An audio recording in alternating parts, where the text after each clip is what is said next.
Lo harus tahu siapa aktor utama yang rusak negeri ini. Dan gue minta jangan skip video ini sampai selesai. Banyak yang ngeluh negara kita nggak beres, pemerintahnya nggak benar, kebijakannya nggak pro dengan rakyat. Ini semua karena ulah satu kekuatan, yaitu oligarki. Banyak yang ngomongin tentang oligarki, tapi nggak semua paham apa sih sebenarnya oligarki itu. Dan gue mau kasih tahu lo. Oligarki itu berasal dari bahasa Yunani, yaitu oligos yang artinya sedikit, dan archen artinya memerintah. Jadi gampangannya, oligarki itu adalah pemerintahan yang dikendalikan hanya segelintir orang. Bukan raja, bukan presiden, tapi sekelompok kecil orang yang mempunyai kekuatan uang dan kekuasaan yang sangat luar biasa besarnya. Lo mau tahu cara mereka bekerja? Ini dia permainannya. Yang pertama, biayai kampanye politik. Saat menjelang pemilu, mereka nggak diam. Mereka datang suplai logistik untuk kemenangan, baik di eksekutif maupun di legislatif. Mereka nggak peduli partainya apa, mereka nggak peduli ideologinya apa. Selagi dia masih bisa diatur, maka dia akan disupport sampai menang. Dan ketika menang, akses kekuasaan akan diberikan sepenuhnya kepada mereka. Yang kedua, menguasai media. Siapa yang bisa menguasai narasi, maka dia akan menguasai opini publik. Dan opini publik dibentuk melalui media. Dan siapa yang bisa menguasai opini publik, maka dia yang akan memenangkan pertarungan dan berkuasa.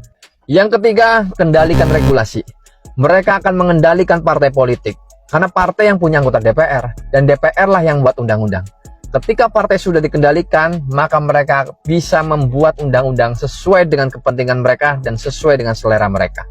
Demokrasinya sih tetap jalan, pemilu tetap ada. Tapi siapa yang menang udah ditentuin sebelum lo datang ke TPS buat nyoblos. Ketika semua sudah dikuasai oleh mereka, maka dampaknya rakyat yang kena.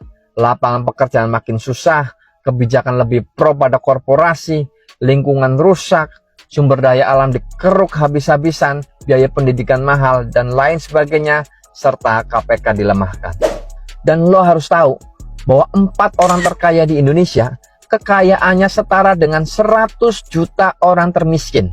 Dan data Bank Dunia tahun 2025 mengatakan bahwa 1% orang terkaya di Indonesia menguasai hampir 50% kekayaan negara. Gila nggak bro? Dan inilah yang menyebabkan kemiskinan terstruktur bro. Yang miskin makin miskin, yang kaya makin merajalela. Menurut lo di Indonesia sekarang gimana bro? Masih bisa kita perbaiki apa enggak? Tolong jawab di komentar ya. Dan jangan lupa follow.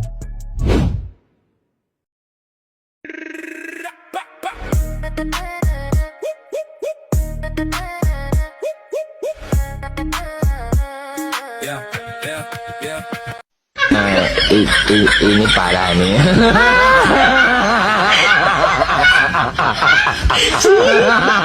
Tenang.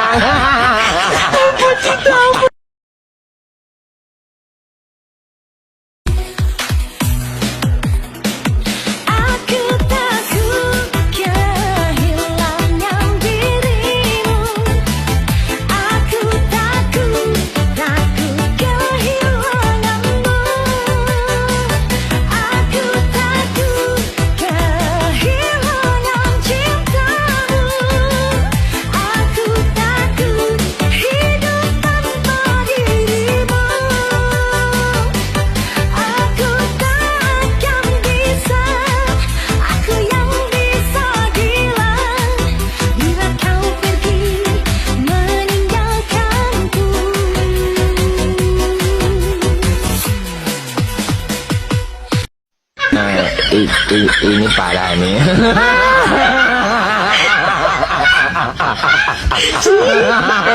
Tenang. Saya bertanya kepada saudara-saudara, MBG bermanfaat atau tidak?